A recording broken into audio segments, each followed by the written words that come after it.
Voici les premiers exercices pour le calcul du nombre dérivé avec la limite du taux de variation. Alors, l'exercice 18, on nous demande, donc on a une fonction f de x qui est égale à x moins 1, x plus 1 au carré, pardon, et on nous demande au point d'abscisse moins 2, on nous demande de déterminer le taux de variation et d'en déduire le nombre dérivé, c'est-à-dire f' de moins 2.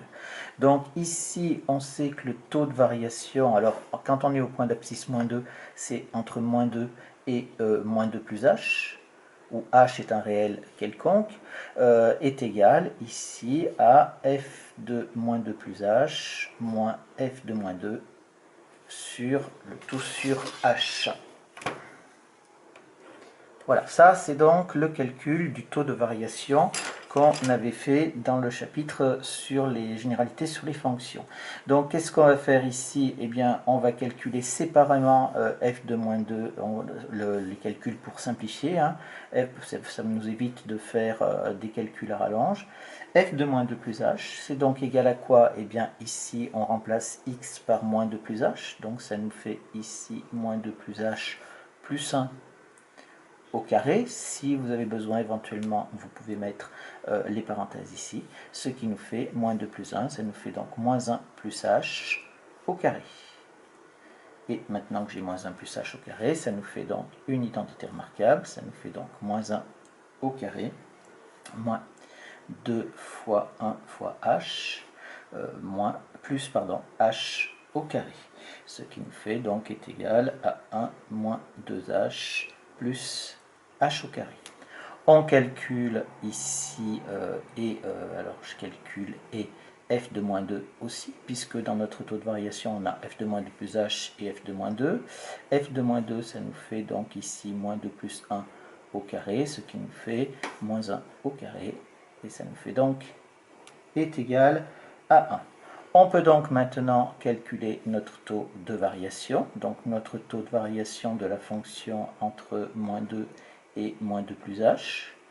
Ça va nous faire donc est égal à f de moins 2 plus h, donc on l'a calculé, ça nous fait 1 moins 2h plus h au carré, moins f de moins 2, c'est-à-dire moins 1, le tout sur h. Ce qui nous fait ici, on est bien d'accord qu'on a 1 moins 1, ça se simplifie. Ça nous fait donc, on sépare ici, ça fait moins 2h sur h, plus h au carré sur h.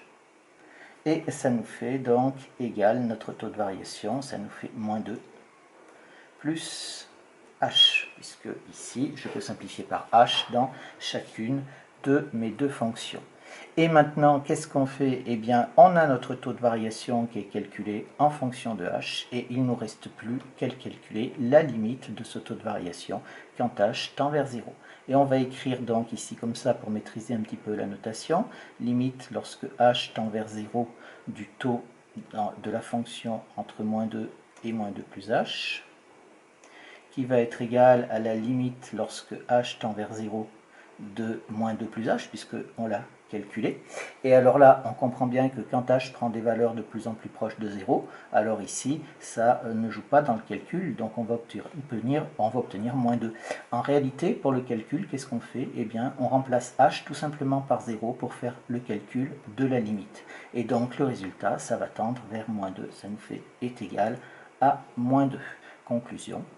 Eh bien, conclusion ici, ça nous a permis de calculer le nombre dérivé de la fonction f en moins 2. Le nombre dérivé, c'est donc f' de moins 2. Et il se trouve qu'il vaut également moins 2 ici. Attention, c'est fortuit, hein, c'est un exemple. On vous dit au point d'abscisse moins 2, il se trouve que le nombre dérivé vaut moins 2. Ce n'est absolument pas toujours le cas. On passe à l'exercice suivant, aux exercices 20 et 21. Alors, dans l'exercice 20, eh bien, on vous a déjà donné le taux de variation, en fait, c'est-à-dire que vous n'allez pas faire le calcul puisqu'on ne connaît pas la fonction g, mais on vous dit que le calcul a été fait pour vous, et on vous dit que g de moins 2 plus h moins g de moins 2 sur h est égal à moins 5 plus h. Ici, il faut reconnaître que c'est le taux de variation de la fonction g entre moins 2 et moins 2 plus h, et donc il ne nous reste plus qu'à calculer la limite quand h tend vers 0. Donc ici on a la limite quand h tend vers 0 du taux de variation de la fonction g entre moins 2 et moins 2 plus h, qui est égal à la limite lorsque h tend vers 0 de ici moins 5 plus h. Donc, comme on l'a dit précédemment, h prend des valeurs de plus en plus proches de 0, donc on remplace h par 0 dans le calcul, ça nous fait moins 5 plus 0, ça nous fait est égal à moins 5. Vous remarquerez que je conserve la notation limite ici du temps qu'il reste des h. D'accord? Et quand il n'y a plus de h, la notation limite disparaît. Ça nous fait moins 5. Conclusion. Eh bien, on a notre nombre dérivé. Conclusion.